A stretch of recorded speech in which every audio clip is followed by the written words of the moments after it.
Honored, what I was saying to you is that if a woman doesn't feel honored and a woman doesn't feel covered, that the sex is better when the bills is paid. Oh, yeah. Okay. Wait, let me comment on that. Let me comment on that. My sex is good either way, but my sex was fire when all the bills was paid and I was well taken care of. And it goes to that equally yoked being honored. What I was saying to you is that if a woman doesn't feel honored and a woman doesn't feel covered and there's no provision, then a woman naturally doesn't feel the desire to submit. Yeah. Good sex is about submission. It's not about just being nasty or freaky, because you can have nasty, freaky sex and it can still be horrible after the orgasm. But when you are in a state of full submission, because this man is fully covering you and everything about you is turning you on, how do you think it's going to do for him when you lay with him and you have intimacy with this man? Because you're not only making love to the man that you're attracted to, you're making love to the man that's covering you. And that's a whole different level of intimacy right there. Welcome to The Real Cost of Love. Thank you so much for joining us. Can I ask what's the relationship status of you guys? We're married. Married. And how long have you been married for? A year and a half. Yeah, a little over a year. Yeah. How's it been so far? It's been great. Great. Love to hear that. Can you tell me who do you think, or if you know, who makes more out of the two of you? She does. I do. Okay, and how do you feel about that? I'm fine with it. Okay, and do you guys split your finances? What does that look like? Yeah, I mean... Everything goes into the same bank account. Yeah. All of our salaries just go into the same bank account. And what about when you guys go out? Who pays for what? it all comes out of the same account, so we split the funding, yeah. So, this might be a little spicy, but do you guys have separate accounts at all? No. Not really, no. No. So you share everything? Yeah. And how does it go when you want to purchase something new or big, or how do you guys work that out? I mean, defining big, I guess we talk about it. We do. We have a conversation about like, hey, is this something that we need, or is this something like that you have desperately been wanting? And then we kind of just have the conversation of like, is it worth coming into our lives? How about when you guys were dating? Who was paying for like dates and vacations and stuff? I think we split it. Half. Yeah. Split. What is the real cost of love to you? Like, what is it? Can you give it a number? Maybe like a yearly allowance for love. I can be cheesy and just say priceless. Is that what you want to go for? Yes. All right, the cost of love is priceless, guys. The rent, who's paying the gas, who's paying the electric? So, split everything. Yeah, okay. pretty much. Yeah. All the bills are split 50-50. Yes, ma'am. Welcome to The Real Cost of Love. Thank you so much for joining me. My first question is, how long have you guys been a couple? About a year and a half now. We just actually moved in together. If you guys don't mind me asking, how much do you make for a living? Like how much? I just broke the 6-figure mark. And how about you? I'm slightly below that. Okay, period. Have you guys done a vacation yet? Yeah, we went to London actually. We split that too as well. So 50-50. Yeah, flights and everything. Okay. Just to make it easy and affordable, so. How does typically date nights go? Is that also 50-50? Date nights, it's more usually me that pay for it. Yeah, treating her. I get dessert. Yeah. Okay. She gets dessert. I pay for the dinners. Okay. And if you could guesstimate about how much have you spent on her in the course of your relationship? I'd say like 3,000 to 4,000. Yeah, for like just like vacations, going and doing like fun events around DC, going to dinners. Yeah, Christmas. How much have you spent on him? I'm gonna say like $2,000. 2,000? Okay. And if you could, what is the real cost of love? Like, what is your yearly allowance for love? I personally don't put a limit on it. So the real cost of love is priceless. Yes, of course. Well, thank you guys so much for being on the show today. The more you fuck around, the more you're going to find out. And also, if you stay down here and you never fuck around, you'll never find out. Lord, nothing I did, nothing I tried, nothing I smoked, nothing I snorted, nothing I drank, no man I did, no one did me, nothing did me any good. Oh Lord, even that food I put in my mouth wouldn't help me, Lord.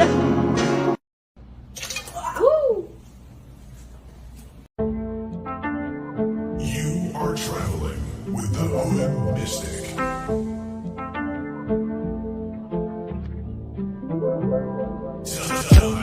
Time to tap in now.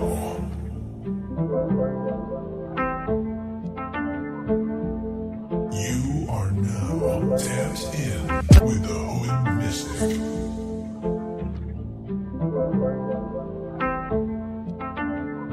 Your favorite mystic's favorite mystic. Your favorite astrologer's favorite astrologer.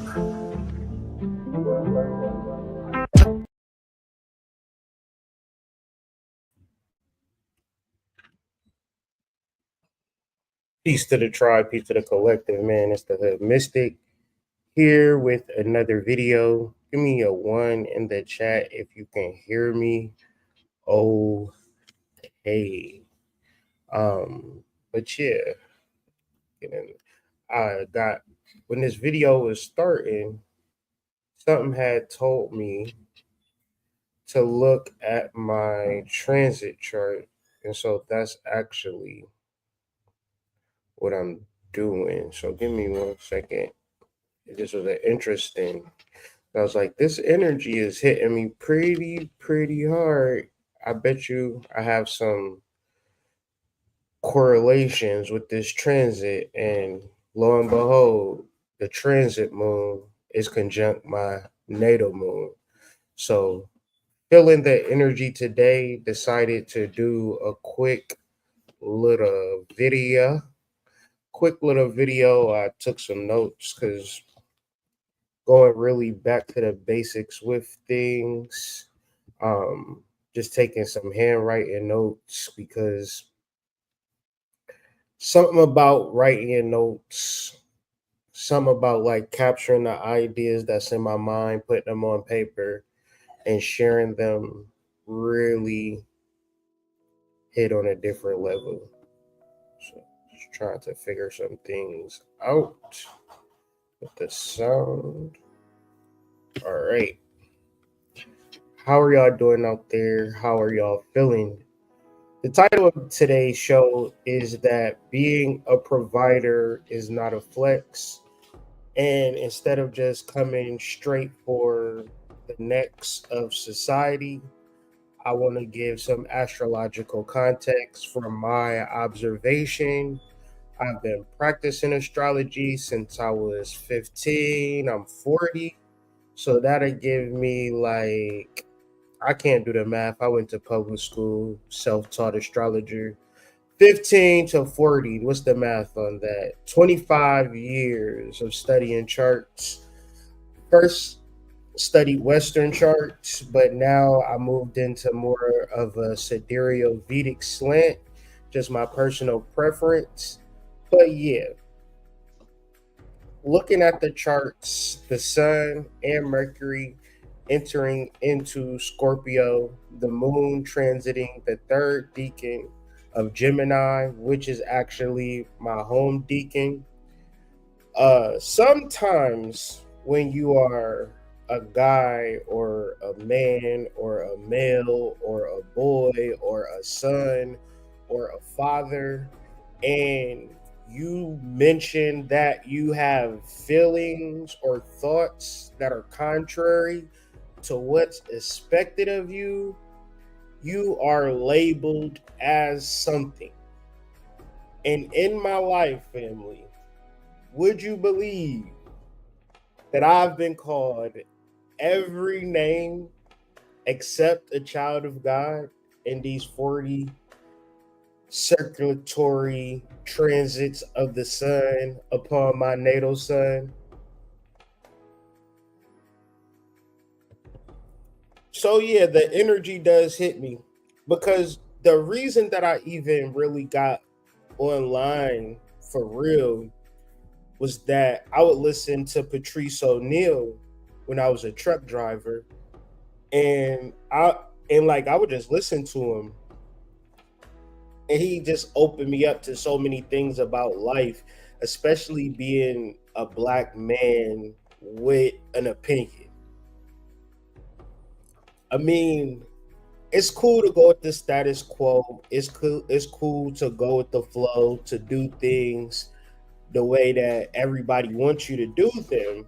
However, when you decide to go against the grain, you black, you a man, you don't got a six pack, motherfuckers start to look at you crazy. I'm not even gonna lie. However, I'm happy that I listened to Patrice O'Neal. I'm happy that I decided to talk and just give my opinion, my thoughts, my research, my heart.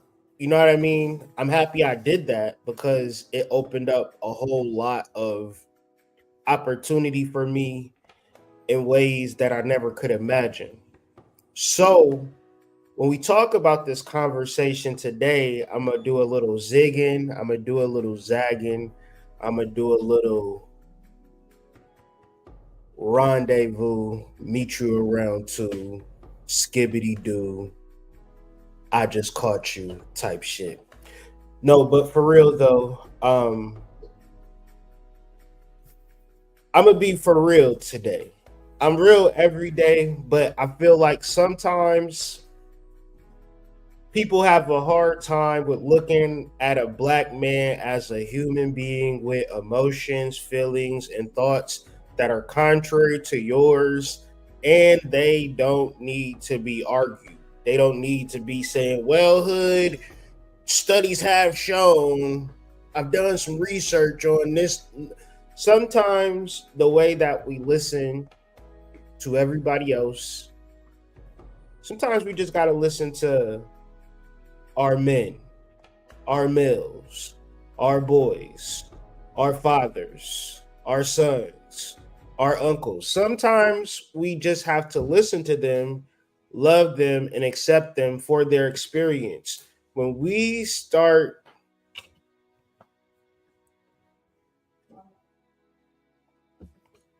expecting things out of them for the sake of their manhood or maleness or status or whatever, you're putting that person in a box, and maybe he lives up to your standard. Maybe. What do you know about his burden? What do you know about his stress? How do you relieve that burden? How do you relieve that stress? When we talk about Scorpio, we're talking about sexual energy, and we're talking about finances. If these things are not understood, you will be disappointed. You will be hurt. You will be confused. Because the thing that is going to actually bind you, finances and sex, is not being, there is an emotional disconnect. That's what I was looking for. When the finances and the sex are not on the same page, there is an emotional disconnect. So once again, if we live in a society, millennials, we are Pluto and Scorpio babies. We transformed through sex. We were the generation that had all of the access to sex before we made sex cool. It wasn't a secret. We made sex be the first thing that happened. Imagine before us, you had to wait until you get married, get some poontang. Now, all you got to do is swipe right. Who created those technologies? Millennials created those technologies because we are transformed. We get our money through just putting sex first. What did they say? Sex sells. Doechii is a hip hop artist. You might not know her name yet. Maybe you do know her name. Maybe you love her music. She has now resorted to twerking on stage because she wants to have a successful music career. She wants to go down in the history as one of the greats. So therefore, you got to stand on that stage and you got to shake that ass. So sex and finances are in this generation the people that set the standards. However, there is just because we were born in Pluto and Scorpio doesn't mean that there are other layers to it. So it's good to have conversations in reference to, all right, how do we mend this fence? How do we bring this thing back in together? It's good to have the conversation in reference to the sun being in Scorpio, Mercury being in Scorpio. What is the issue? What is the problem? And so for me, I exist on the levels of the currents, right? I exist on the level of the current. So I'll do a YouTube video, but I'll also make a comment on a post, and that comment will get 500 replies to it, thousands of likes. And I'll just be referencing, I'll sit with a video and I'll analyze a video and I'll think about the conversations and reference that I'm having with the celestials and then bring it to just a regular modern day conversation. So what I'm actually talking about is that there's this Instagram channel called Tonight's Conversation, and they have millions of subscribers, millions of followers, thousands of likes. And sometimes I can comment on their videos and not get no engagement. Sometimes I can comment on their videos and get hella engagement. And so the video that I'm going to be reacting to is going to be also dissected and pulled apart for what it actually is. And the reason why I think that is very important that we talk about it is because you might suffer from something.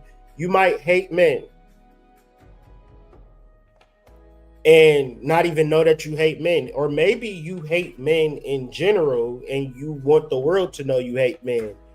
That's kind of crazy, listening to a man on YouTube and hating men. However, do what you got to do.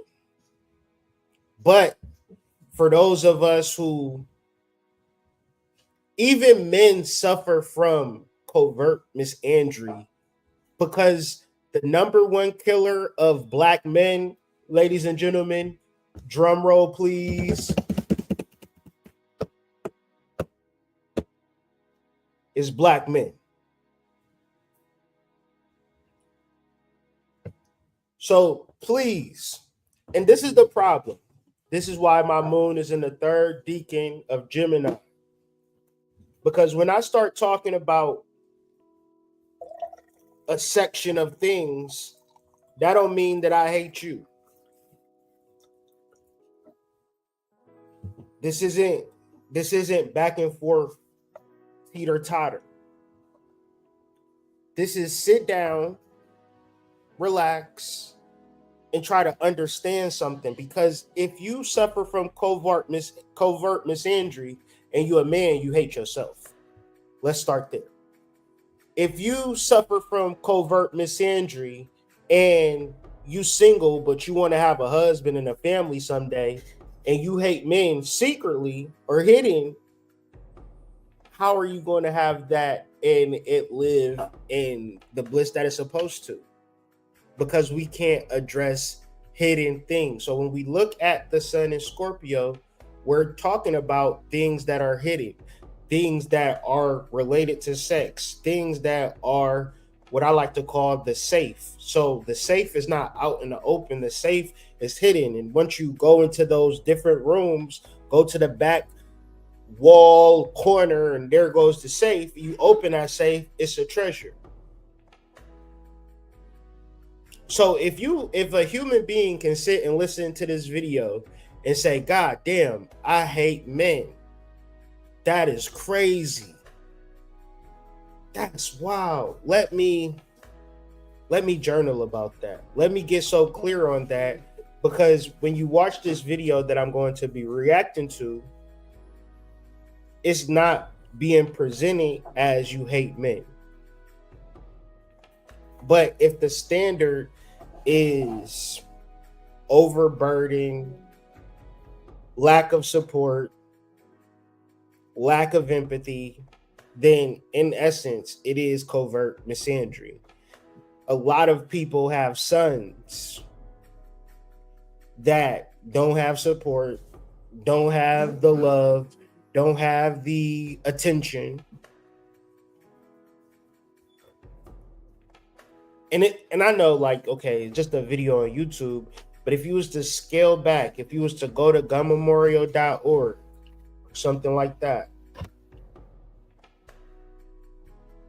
if you was to scale back and go to gunmemorial.org, Americans killed with guns, real people, not just statistics, you will see that there is a lot of hatred going on in this world.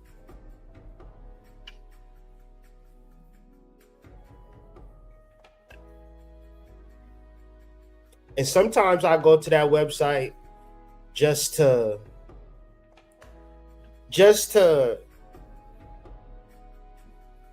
be grateful, and also to connect with the spirits that feel lost, that feel like, damn, I just lost my life. What am I supposed to do? And, you know, it's a lot of this hatred spirit swimming around. So a lot of times I just get on the broadcast and speak against the spirit. Most of the times I do that.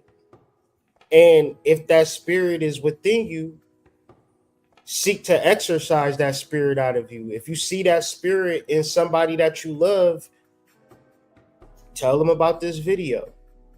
Like this video, share this video, subscribe to this channel. Keep it real, keep it authentic. So what is the modality of covert narcissism? I'm not even talking about narcissism. What is the modality of covert misandry? How do we see it in a large percentage in the mindset of the people, in the mindset of the society?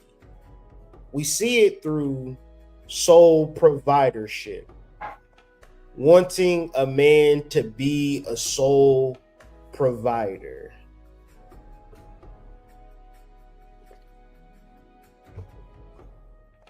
Let's not talk about building, working together, putting him in a position to become a sole provider.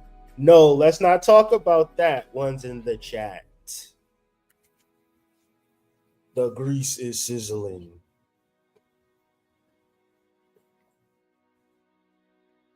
Let's not talk about that. He needs to come SP the ghost out.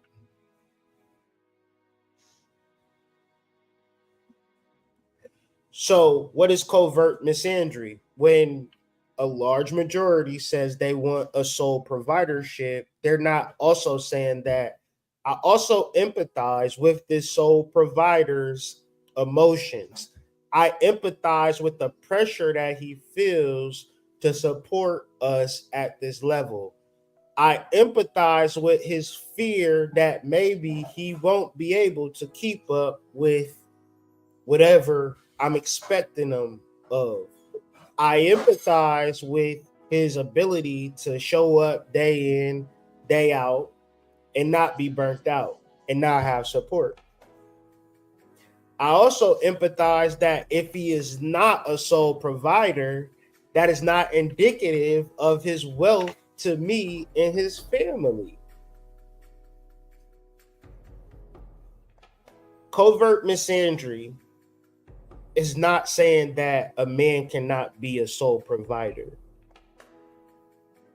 Covert misandry is expecting a man to show up and to show out for you without any check-ins, checkups, or backups or support.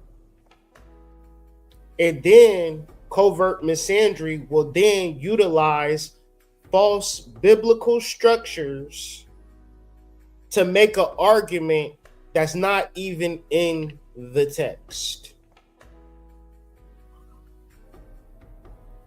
So it's cool to have it, but we don't know what it took to get it.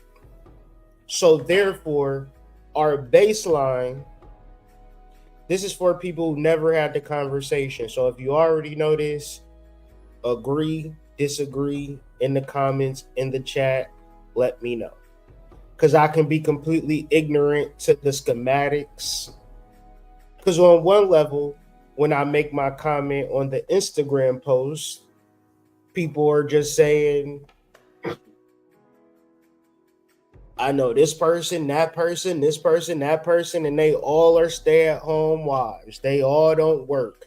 The man provides. But nobody on that chat, very few people in that chat said, I am a living witness, a living example of being a kept, taken care of woman. Therefore, when you look at the statistics, a majority of households, think of this, 52 to 58% of the households operate off a dual income.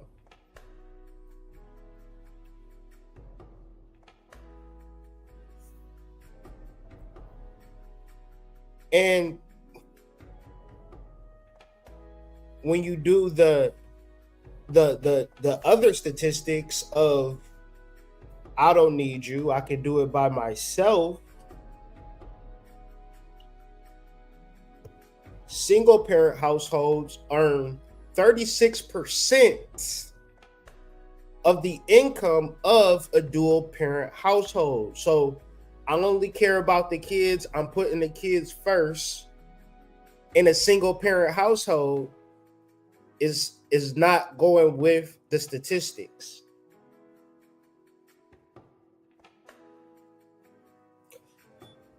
What I'm trying to say is, if we're going to live in this country and we're going to have conversations and we're going to date, we have to figure out the financial piece when we're having our discussions, because what we'll do is we'll talk about how much we are in love with this person, how much they're your soulmate, how much they dick you down, how wet they pussy is, and all of this stuff. And then we'll get on the same podcast and try to figure out, well, you know, what's wrong with black men? What's wrong with black women? Why can't they stick together?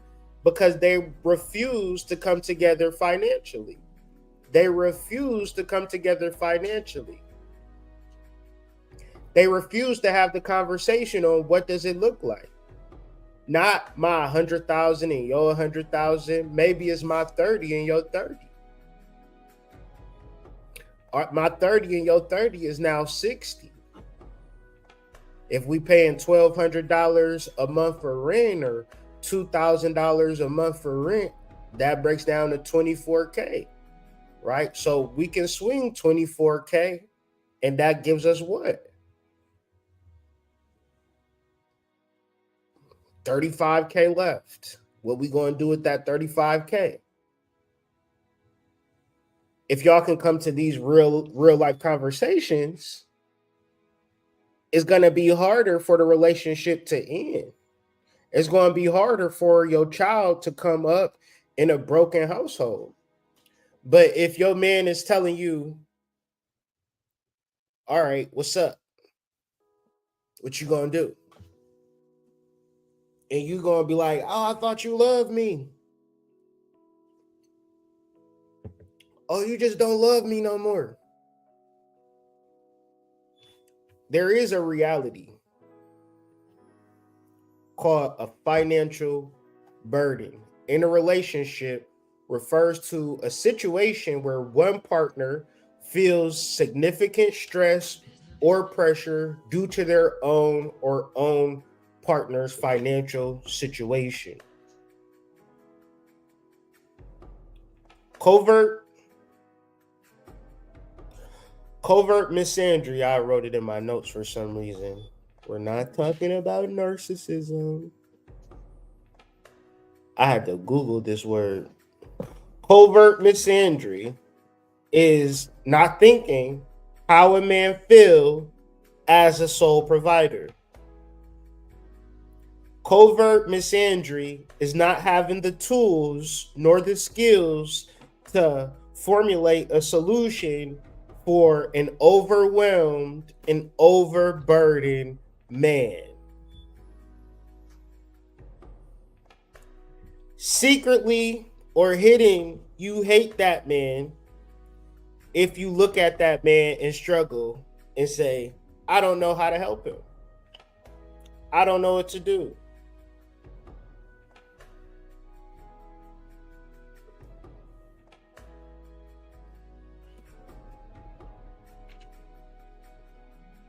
Because he's telling you what he needs you to do. Help out financially.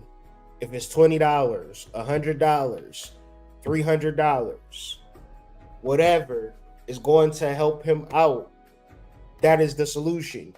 Saying, oh, I don't know what his problem is. Why are you so mad? Why you handle things like a bitch? Listen, if you are a man and you need help, you are not weak. You're not less than. You don't lack worth. There's nothing wrong with you. You don't deserve to be argued with if you need help. This is not a fairy tale. This is not a beautiful love story that they write about in poem books. This is a real man. This is a real woman. This is a real life. And sometimes you need help. This is not a romantic novel. This is not a movie. It's none of that. This is real life. And if you say, hey, I need help,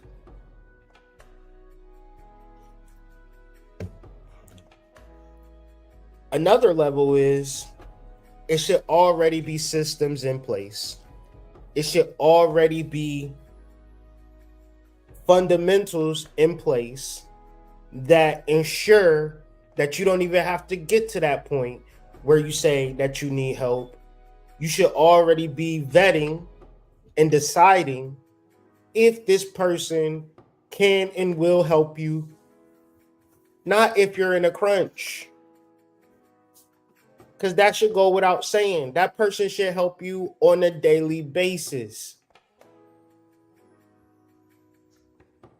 One's in the chat if you ever heard your grandmother complain about cleaning up. I never heard my grandmother complain about cleaning a day in my life.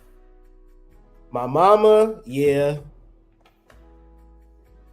But my grandmother, she was going clean, and that was just the thing. I don't like, she endowed that in us. Hey, don't be a bitch about it. Clean up.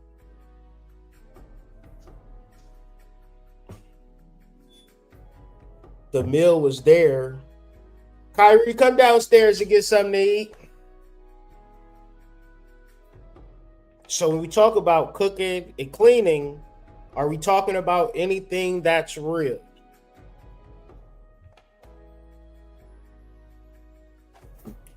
Or are we talking about not talking about what we're talking about? Because if you are to interject, if you're in a relationship, right, and you're not getting the help you need, and you introduce the fact that you need help, financial help, covert misandry, the 52 fake out is, well, I clean up, I cook, I wash the dishes, I shake my ass, I give you pussy, I give you head, I suck your toes, I put you in a bath, I do all of these things, but you wasn't talking about that.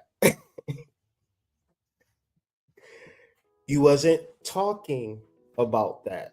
So, like, understand that there is a level of bias, there is a level of expectation as soon as you enter into the door.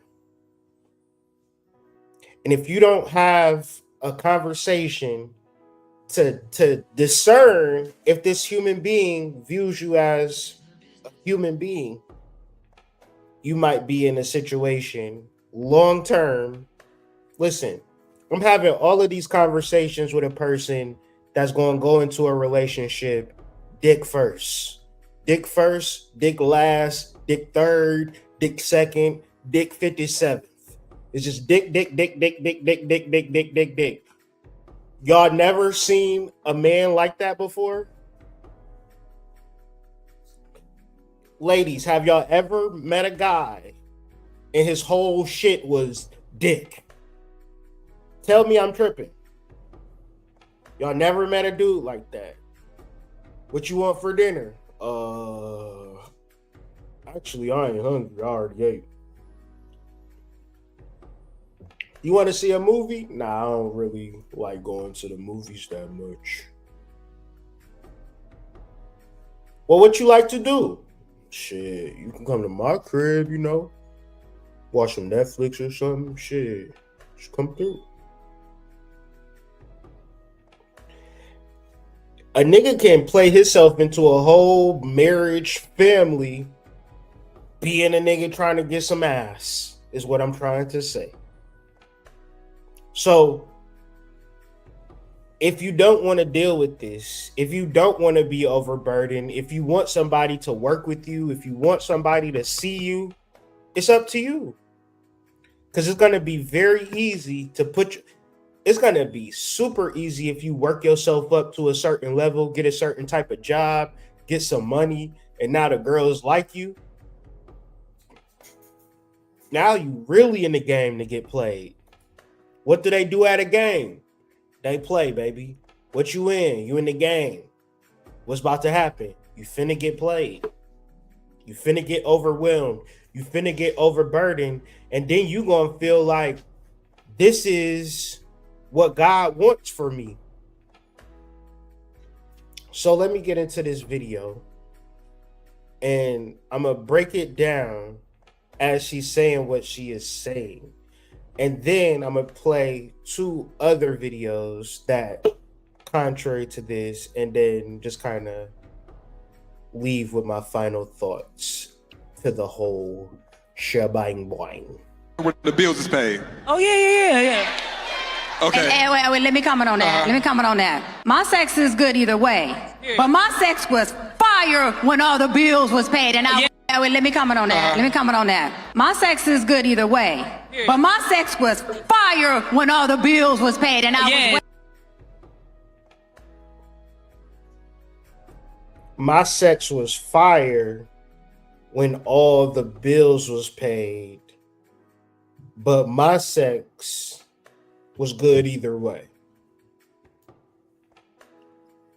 Since we live in a society where boys and girls go to the same school, boys and girls get taught the same arithmetic, the same English, the same science, the same social studies, let's flip this. My dick is good either way, but my dick is extra good when all the bills is paid. Does that give me a logical basis to move forward with the conversation? Absolutely not. There's no way in hell you can flip that. So if we're going to make statements, man or woman, we should be able to flip it. Now, if we grew up in Greece was all boys schools and all girls schools. We grew up in Italy, all boys schools, all girls schools.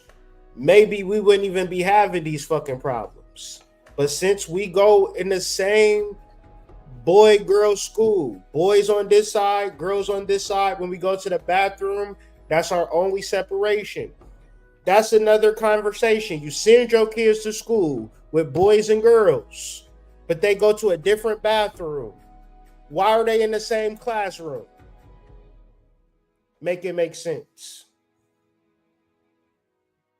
So, once again, if our whole system is flawed, why don't you think that your ideas towards how you view men is not flawed? Well taken care of. And it goes to that equally yoked being. Equally yoked. Let's be, I'm gonna backtrack this from the beginning. And I want her to get to her point. She makes 3 points as to why sex is better when the bills are paid. And I agree. I promise you, I would just, if my girl said, I just want you to do cocker sizes while I'm out here on the track. Just do cock stretches. Do pelvic thrusts. Do nothing but squats and deadlifts. I don't want nothing but lower extremity workouts while I'm gone making all of this money. I want you full of Viagra when I get home. I want 17 rounds. You can call me Kevin Samuels. I'll be up in that thing. I agree. However, she's talking about equally yoked, and equally yoked is specific to work, but I'll explain. That the sex is better when the bills is paid. Oh, yeah. Okay. Hey, wait, let me comment on that. Let me comment on that. My sex is good either way. But my sex was fire when all the bills was paid and I was well taken care of. And it goes to that equally yoked being honored, what I was saying to you.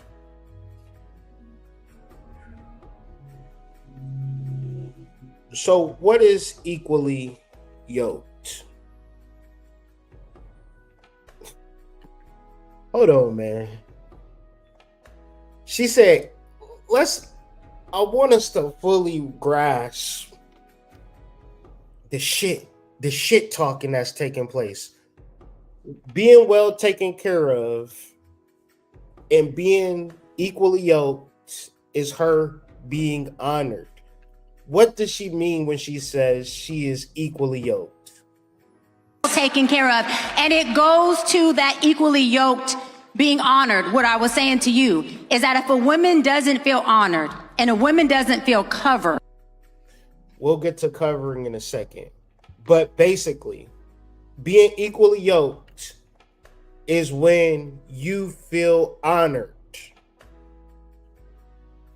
How to make that make sense? I know how it makes sense where we enter into this world and we deserve everything just because we look halfway decent. However, when you talk about being equally yoked, that comes from oxen. That comes from being yoked together to pull a large plow or a heavy load. That means me and you is working together, like we're gonna pull this load together. Period. When you're equally yoked, when you're a man and you're equally yoked, you find a woman that is going to help you in life. She helps you in life in all areas on the daily. When you meet a woman and she's telling you, just give me a couple more days. I'm not good at this. I don't know what I'm doing. Be patient with me.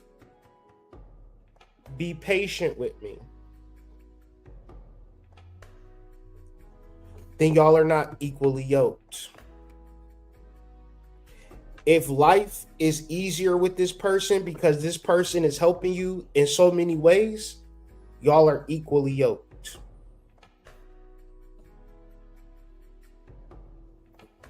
A yoke of oxen was used in the past to pull a large plow or heavy load. 2 oxen can pull more than one, thereby making the plow or load easier to move. But also, when they are yoked together, they will pull together.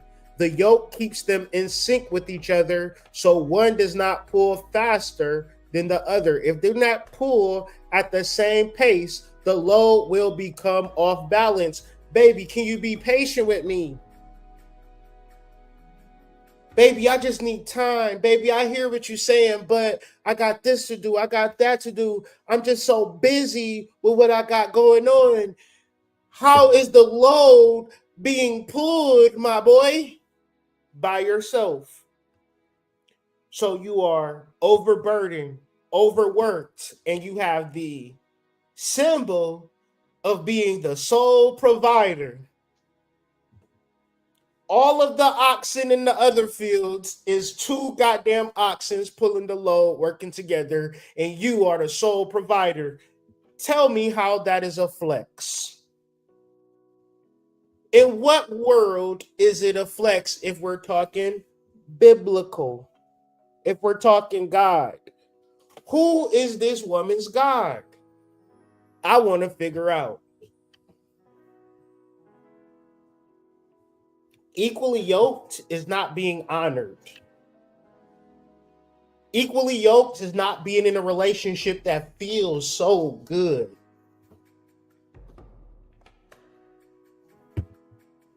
Equally yoked is not a relationship that makes you feel so happy. The dick is so bomb. That's not equally yoked. The sex was good when I was equally yoked, and then never mind. So the yoke serves the purpose of providing balance as mentioned in the definition of the word. If they do not pull at the same pace, the load will become off balance. It will not be efficiently moved. When you are in a relationship and you are not getting the support, you feel overburdened and overworked, and this is why you are unhappy. This is why you are angry, because you are not getting the financial support that you need. Yes, y'all got into the house off of credit. You don't own the house. You got to keep paying bills. You got to keep supporting her. You got to keep doing this. You got to keep doing that. And nobody is ever saying, Dad, I appreciate you. Dad, if it wasn't for you, we would have none of this. I love you so much. Thank you. They're looking at you like you haven't done enough. Why? Because the other houses, the other oxen on the block, they're moving faster along than us. Dad, get stronger. Dad, pull the load faster. One's in the chat if that's insanity. One's in the chat if y'all understand what I'm trying to say here. Because I don't want to sound crazy. But I know I do. Because my moon is in Gemini, 3rd deacon. I know I sound crazy. I know I'm saying some shit that you never heard before. And now you have to challenge your cognitive dissonance. I know that. And there's no provision. Then a woman naturally doesn't feel the desire to submit. Yeah. Good submission. It's not about just being honored. What I was saying to you is that if a woman doesn't feel honored and a woman doesn't feel covered. Okay. Wait, let me comment on that. Let me comment on that. Hold on. I'll be going all over the place. The question is this. Is a man supposed to cover you, or does God cover you?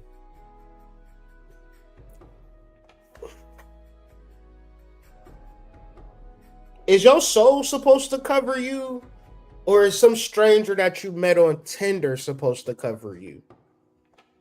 Some guy that you like. Some sexy guy, some 6 foot, da-da-da-da-da. He is your covering now. Well, the scripture says that God is the covering.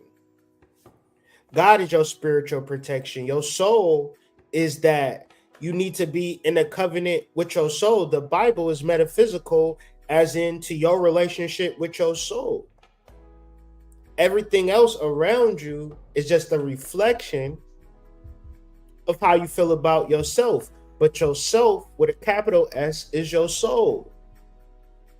Thus, everything comes from that. So when you don't have a relationship with your soul, you look at a man to be what? Not only a father, but a whole entire God. What does this mean? If a man is your covering and a man is God, that means that that man don't have no feelings or emotions that you need to tend to. Because he's God. God don't have feelings and emotions. God don't get overburdened or overworked or burnt out. God is not stressed out, but your man is. What do you give him as a solution? What is your day-to-day in dealing with him?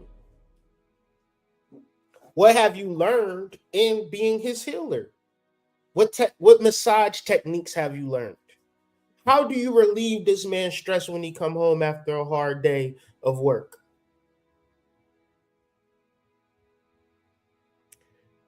You don't probably do any of that shit because you don't even have a relationship with your soul to be what is called giving or selfless.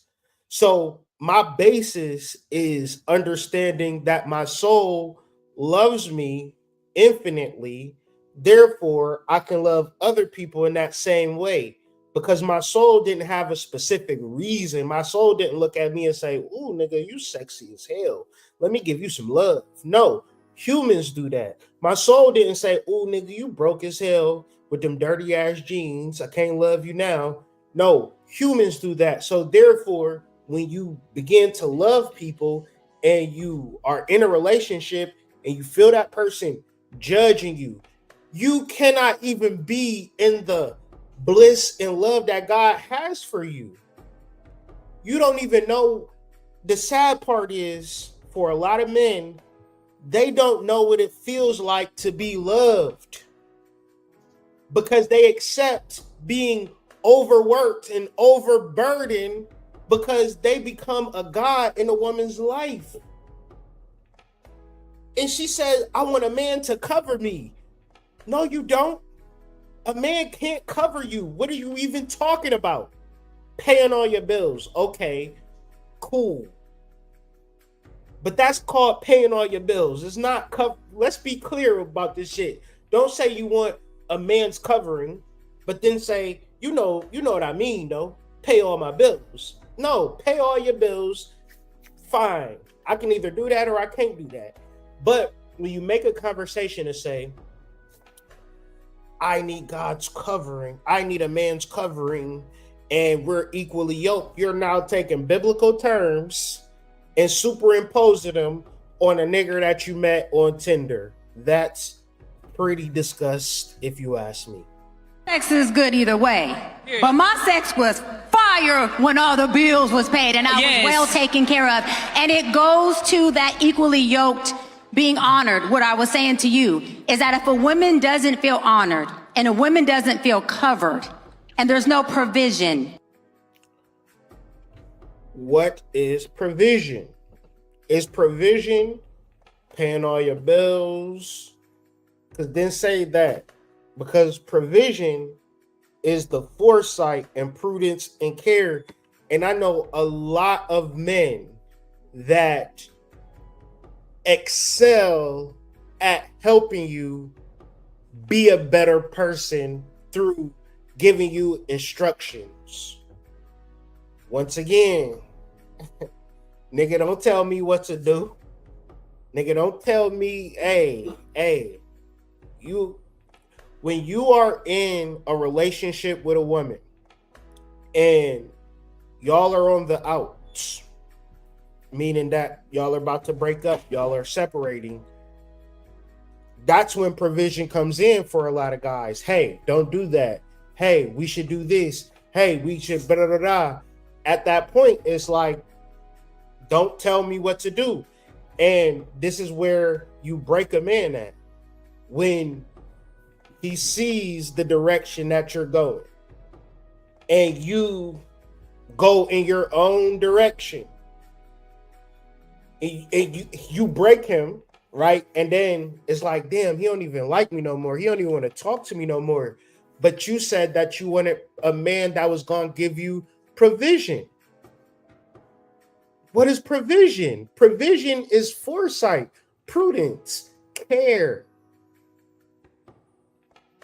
If a man loves you, he's going to give you that. But see, you would never recognize that or see that or even value that. Because provision in your mind is bills being paid, money being well taken care of financially, precaution, care. When you talk about leadership and you talk about men, how they talk, they more or less, how a man protects and provide is more of like keeping you out of stupid situations. So protect and provide to a woman, if I was to put my mind inside of a woman, seems pretty motherfucking boring to me. It sounds like goddamn a nightmare to be protected and provided for. You mean you gonna tell me what I should and shouldn't do? You gonna keep me caged in this house? I want to be free. I want to see what the niggas is hitting on and things of that nature. So once again, it's more of a trick bag, because I'll say it now because I wasn't gonna say it. She was saying how when she was being taken care of, the sex was so good and she was protected, provided, cared for. What is the deepest irony in this? She's not with the man today. So what is the use? Why isn't he with her? I can almost guarantee, bet my last bottom dollar, he was overwhelmed. He was overburdened and she wasn't presenting him with no solution. I could almost bet my bottom dollar because it is she's talking about it now on social media. Meaning that, man, if I'm going through some real shit with you and you talking about it from your perspective to strangers and you not even letting me get my side of the story out just so you can get more views and clicks and likes, I can already tell that you had covert misandry at the basis of your whole disposition. You will be so surprised when you in a relationship and the shit turns and you have kids with this woman and she hates you. She don't want to see you. She don't want to talk to you. And she gonna put your business out for the world to see. This is why it's good to have these conversations so you can know the difference. And I feel like even when a certain spirit try to take you away from God, they actually bring you into God when you start doing the due diligence, when you start doing the deeper study. Then a woman naturally doesn't feel the desire to submit. Yeah. Good sex is about submission. It's not about just being nasty or freaky, because you can have nasty, freaky sex and it can still be horrible after the orgasm. But when you are in a state of full submission,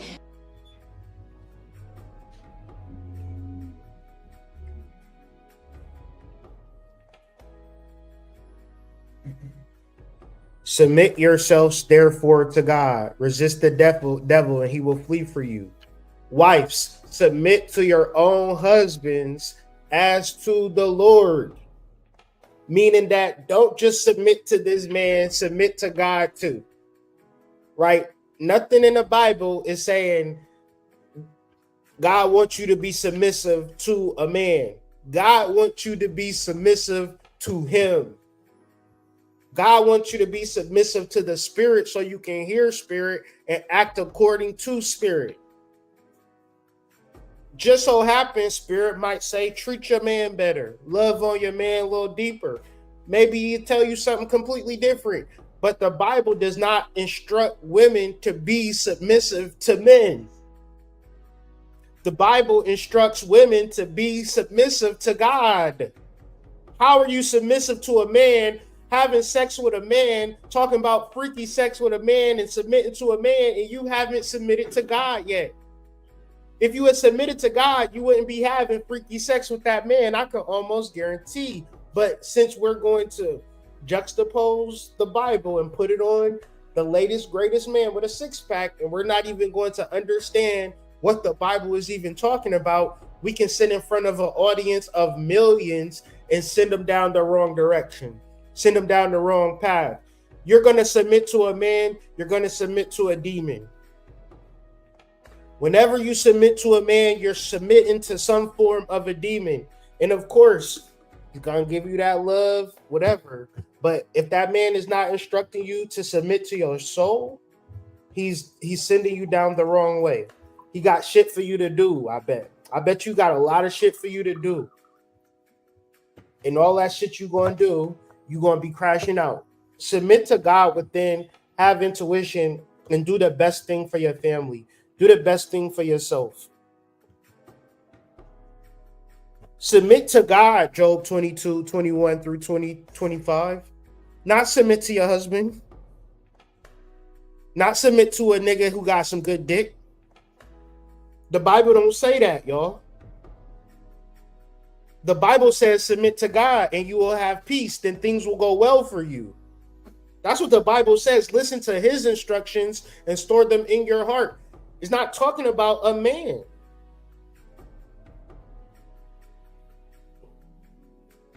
Because this shit is real simple. 20 plus 20 equals 40. All of this rhetoric and mumbo jumbo just to get some dick at the end of the day is crazy. A kid and a baby. Covering you, and everything about you was turning you on. How do you think it's gonna do for him when you lay with him and you have intimacy with this man? Because you're not only making love to the man that you're attracted to, you're making love to the man that's covering you. And that's a whole different level of intimacy right there.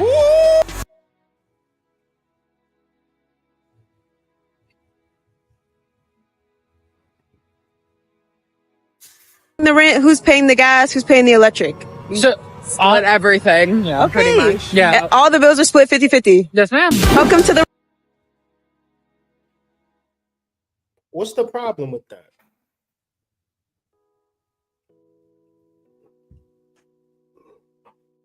If it's 1,000 over here and you got 1,000 and we utilizing the same thing, you pay your portion, I pay my portion, we send that shit off. Bills are a small, minute thing. They only add up when you don't pay them. So we add on to we see the bills. We pay on the bills. It's not a big thing. If this is a fundamental concept when you vetting and liking a woman, like she's shown that she's not afraid to pay for stuff, like when you first meet her, like she's willingly paying for stuff, she likes you. If you meet the sweetest girl in the world that's talking all of the sweet, nice, good shit, and she never go into her pocket and pay for nothing, she don't like you. She may envision a future with you. She may want to have kids with you. She may even want to marry you, but she don't like you. Meaning that you have to not be delusional in this world. When you live in America, you live in a country. When you live in a country, you live in a state. When you live in a state, you live in a city. When you live in a city, it's taxes, it's rent, it's certain things that's required of an adult to have on their hip at all times. So when a person don't want to contribute on that type of level, they don't like you. You might, as a man, have shit with you. Say, for instance, you got kids. Or say, for instance, you got some type of burden with you and you going on a date, you single. 10 times out of 10, you're not even going to tell that girl, yeah, I got 3 kids. or yeah, I got this situation going on, my baby mama or whatever, because you know she's not gonna want to carry that burden with you. But what I'm saying is, if you got 3 kids and you going on dates, date with your kids. See who is going to relate with your kids and how, because what's the point of being with somebody that when you deal with them, you gotta drop your kids off over your baby mama's house? That don't even make sense. You can only deal with her when your kid's not around. That don't make sense. You gotta be upfront with people. You gotta have the real conversations early with people. You gotta see where people's minds is at. And when you mention 50-50 on the first date, a lot of times she turned off and don't like you. That's good. That's saving you time and energy that you would have wasted. You get me?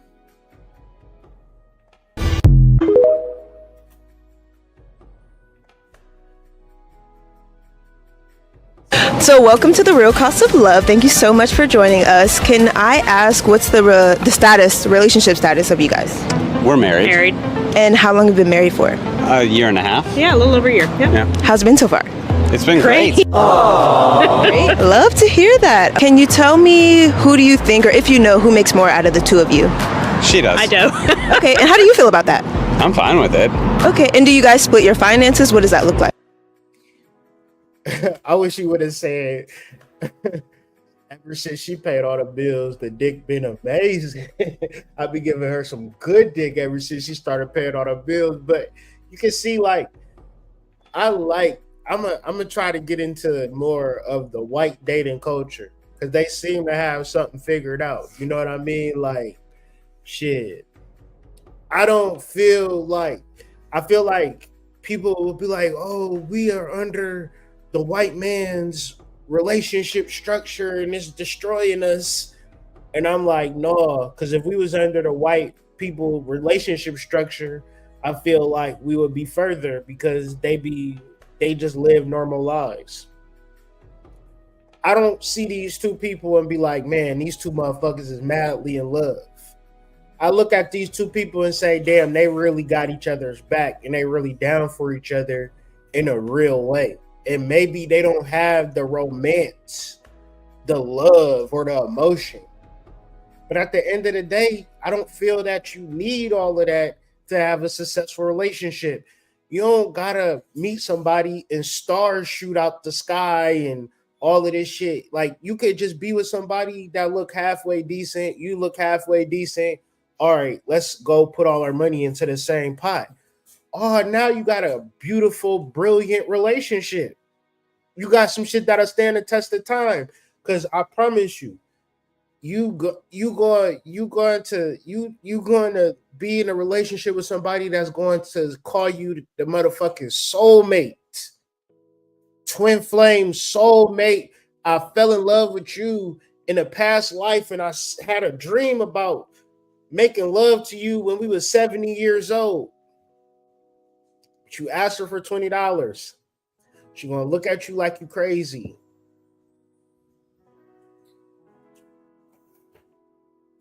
Like, for real. What's the point of marrying for love when 25% of our people are married?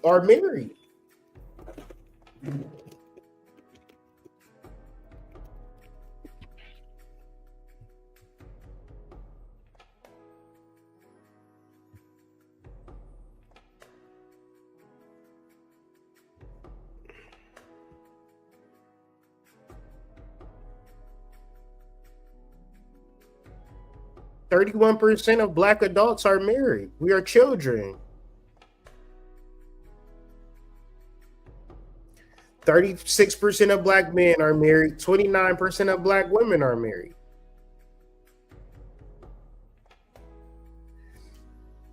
I feel that most people, if y'all really wanted to get married, y'all would handle this part of the conversation head on without no delay. And if y'all, I promise you, if you wanted to be with a man and you loved the man and you was like, all right, we about to put all our money into a pot and we gonna grow our money, I bet you that nigga will marry you tomorrow.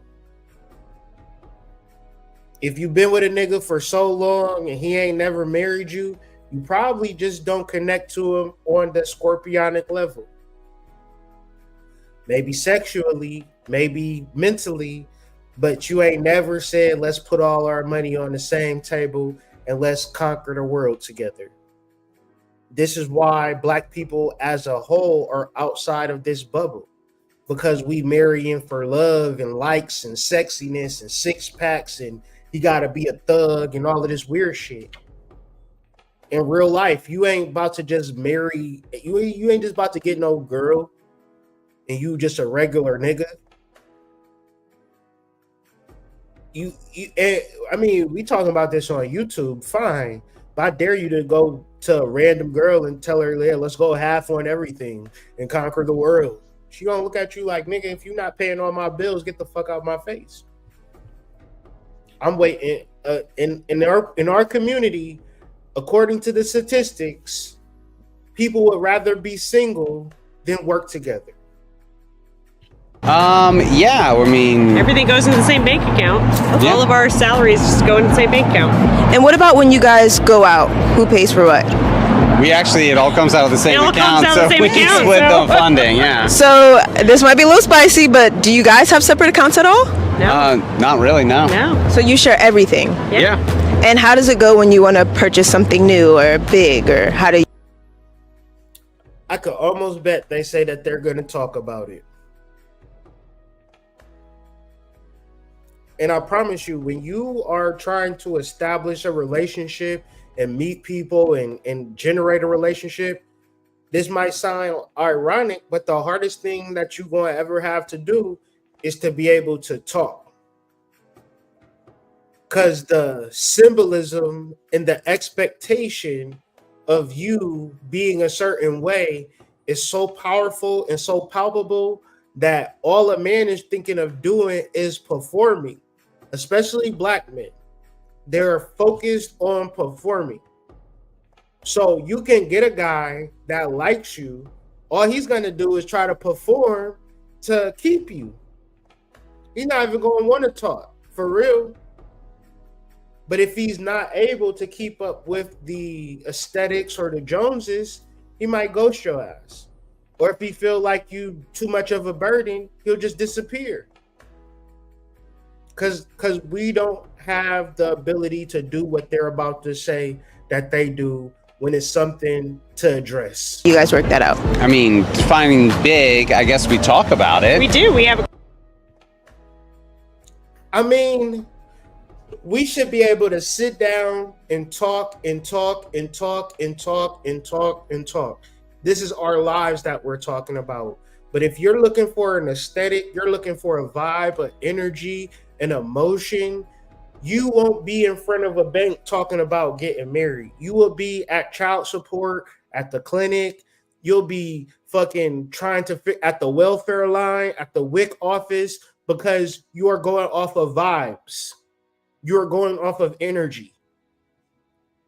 You'll be single and a baby mom if you don't learn how to talk, if you don't learn how to have conversations, real adult conversations.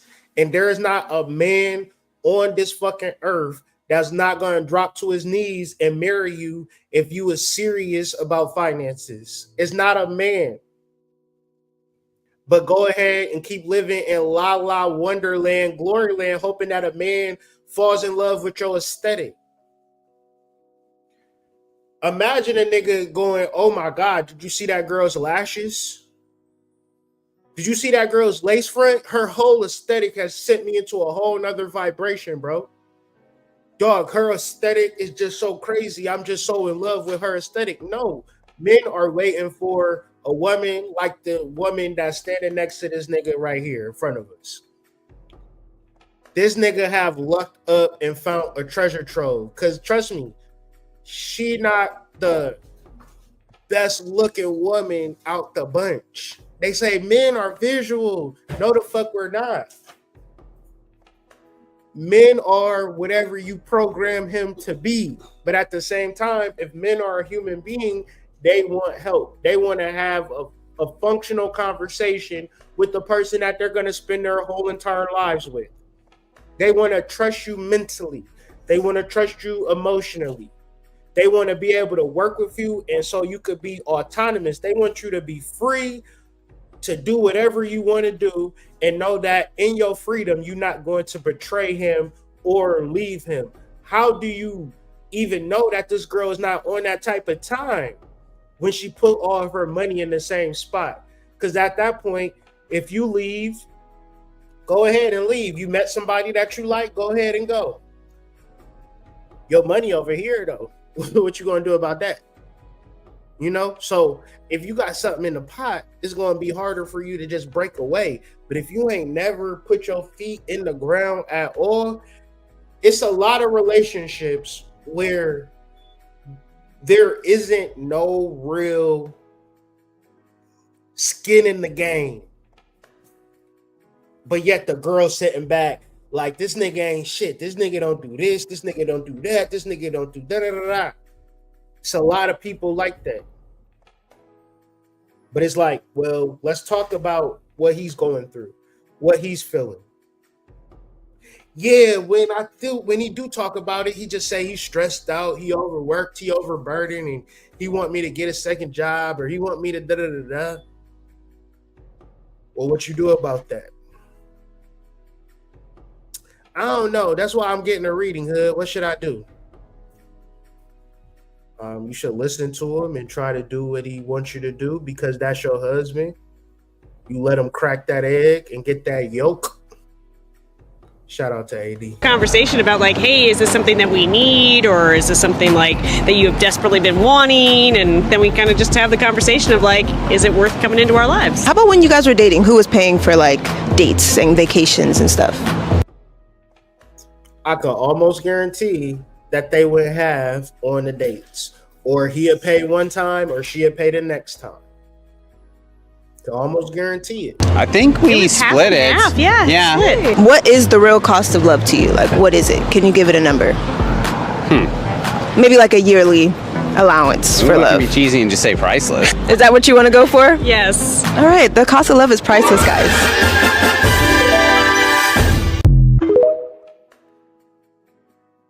So today I just was in my journal looking at the astrology. You know, for me, sometimes I have these conversations, and at the beginning of the conversation is pure, unadulterated brain fog. Like, I just feel so retarded. And then I'll just reflect on some things, start journaling, get an idea, follow up that idea, and put together a show. And that's what I hope to do for you guys. I hope this was an enjoyable experience, that you were educated from, that you learned from, that you were able to laugh a few times. But, you know, my thing is, today, maybe this will be a holiday where you look at your son, you look at men, you look at males, you look at your fathers, you look at your uncles, your boy cousins as having feelings and having emotions that don't have nothing to do with you, that they're free to experience, and you give them the space to experience them, because that's just how we sort things out within ourselves. If somebody is saying, oh, you're weak for feeling burdened, you're weak for being ashamed, you're weak for being overwhelmed, then they'll just stuff it down, right? And once again, if there is a son in your life, if there is a father in your life, if there is a man in your life, a male, a boy, an uncle, a boy cousin, tell them thank you. Even if they a piece of shit and they just sit and play the game all day, tell them thank you. You know what I'm saying? Tell them that you appreciate their life, because you'll probably be the only person that'll say that to them for the foreseeable future, because we live in a world that is covertly misandry. It's very hidden. It's not easily apparent, but people generally do hate boys, hate men, because they are expected to be this great thing. And if they're not this great thing, then they get attacked straight at their self-worth. They're not valued and they are no longer needed and thrown away. So with all of that being said, this is that fact of everything that I said today was the reason that I started this YouTube channel, to begin to just share my thoughts on things that I seen and experienced that nobody would ever talk about. And I know it never was to be popularized, but at a certain point to be heard, it does feel better for whatever that's worth. So if you feel marginalized, if you feel misunderstood, and you don't share those feelings and you keep those feelings bottled up, I want you to ask yourself, what do you expect to happen with those feelings that you are not sharing? What do you expect to happen to you? And I would imagine that nothing good could happen from that. So figure out a safe space for you to share. If you are looking for a place, join the Discord. We don't mind nonsense. We don't mind sharing is actually what it's for. But my goal is to know that, being a provider, taking care of all of the things, being overworked and overburdened, you're going to have a heart attack, you're going to have a stroke, you're going to be sick, you're going to have bad health. Okay? Having support, having help, having somebody that's in your corner, having as many people in your corner as you need, being supported at a high level, having days where you can just relax and know that your partner has your back, or know that your partners have your back. Shout out to the polygamous couples who figure it out, right? It's all about polygamy because that's more support, that's more help. So having support, having help is the real flex. Being a sole provider is not a flex. Being a sole provider means that you're overwhelmed, you're overburdened, and nobody cares about your emotions. Nobody cares about your feelings. Nobody cares about what your goals are. They only care about you as far as you are providing. And being in that position, I can almost guarantee that there is no worse position. So with all that being said, man, I hope y'all enjoyed this video. Hope you liked the video. Share this video to a man that is a great man, and he is not told that he is a great man. Just send him this video with the caption, "You are a great man. I think you need to listen to this."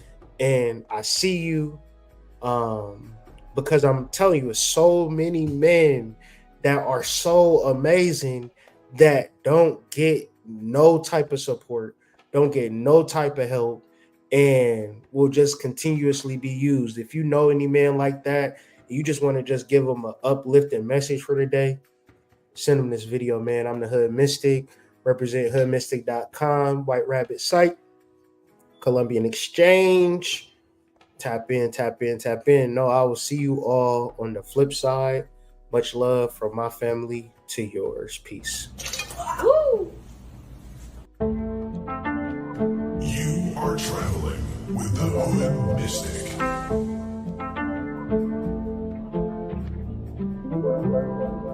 Time to tap in now.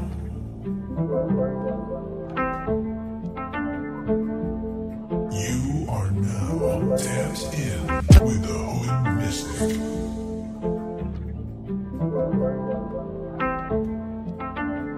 Your favorite mystic's favorite mystic.